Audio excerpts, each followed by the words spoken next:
స్వర్గస్థులయ్యారు.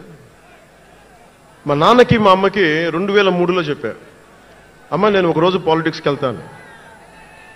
మా అమ్మయ్య మా నాన్నకి నచ్చల మాట. శుభ్రమైన కెరీర్ పెట్టుకొని పిచ్చేంట్రా నీకనే.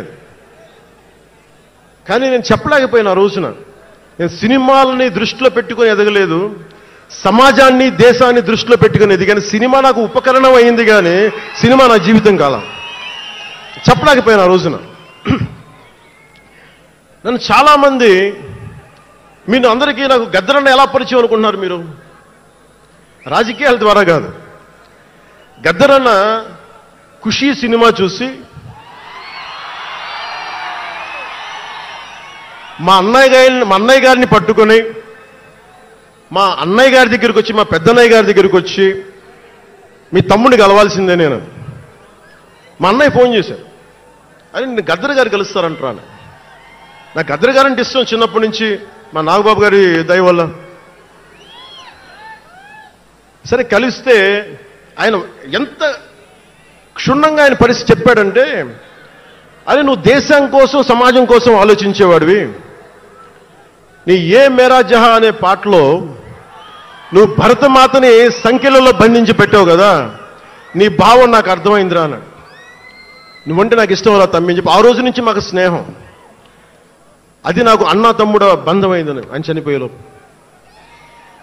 అలాగే 2006లో నేను విపరీతంగా ఒక పిహెచ్డి కోసం ఒక స్కాలర్ ఎలా చదువుతాడో పుస్తకాల మధ్యలో సినిమాలు చేశాను. అందుకే నా సినిమాలు మీకు నచ్చుండకపోవచ్చు ఆ రోజున. కానీ నా జ్వలనాన్ని ఎక్కడో ఢిల్లీలో కూర్చొని ఒక్కళ్ళు,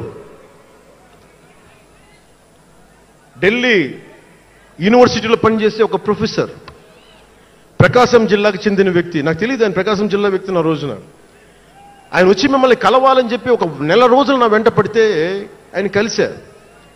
ఆయన వచ్చి నన్ను ఒకే ఒక మాట అడిగారు 2006లో, మీరు రాజకీయాల్లోకి వస్తారా? బహుజన సిద్ధాంతం మేము ముందుకెళ్తాం. చాలామంది అడిగి నన్ను పంపించారు, మీరు సంసిద్ధం అంటే నేను మాట్లాడతాను, నేను కదుపుతానంటే. ఆ రోజున నాకు ఇంకా మెచ్యూరిటీ లేదు.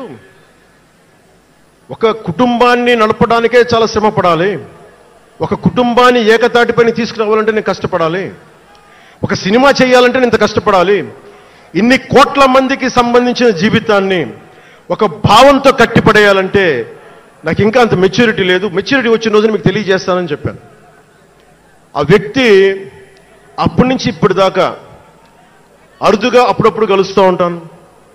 ఈ రోజున హైదరాబాద్ సెంట్రల్ యూనివర్సిటీ ప్రొఫెసర్, మీలో కొంతమందికి తెలిసి ఉండొచ్చు, ప్రొఫెసర్ శ్రీపతి రాముడు గారికి మనస్ఫూర్తిగా నా ధన్యవాదాలు తెలియజేస్తున్నాను. వారిని వేదికపైకి రమ్మని మనస్ఫూర్తిగా కోరుకుంటా ఉన్నాను. ఎందుకంటే మీరు ఓజీ ఓజీ అని అరుస్తూ ఉంటే, నన్ను సినిమాల కంటే కూడా సినిమాల్లో ప్రజలకి పనిచేసే మనిషిని చూశారు ఇలాంటి మేధావులందరూ, పోరాట యోధులందరూ. సో నాకు ఎప్పుడు కూడా ఆయన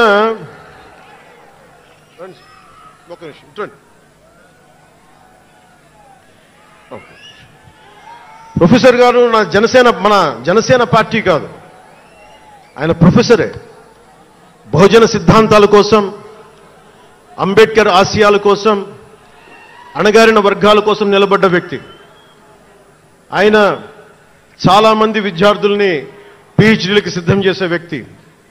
మన దగ్గరున్న బేతపూడి విజయ్ కుమార్ గారు కూడా ఆయన శిష్యుడే. ఇలాంటి శిష్యులు ఎంతమంది తయారు చేసి ఆయన జనసేన ఎప్పుడు నాకు అండగా ఉంటారు. ఓడిపోయినా నిలబడ్డా ఎప్పుడైనా సరే నమ్మకం ఏంటంటే మీరు ఉండాలి, మీరు రాణించాలని నిరంతరం తప్పించే శ్రీపతి రాముడు గారికి నేను ఇవ్వగలిగేది ఒకటే, నా గుండెల నుంచి ప్రేమ ఇవ్వగలను.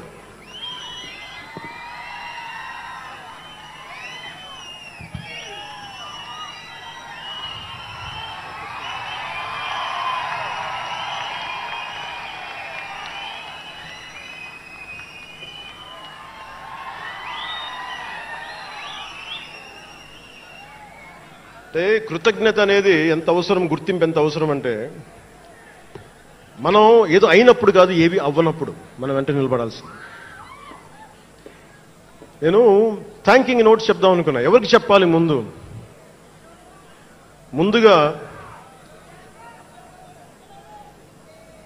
ఈ సభా వేదిక కోసం పారిశుద్ధ్య సిబ్బందికి, నా గుండెల్లో పెట్టుకొని గౌరవించే నా పారిశుద్ధ్య సిబ్బందికి ముందుగా మీ అందరికీ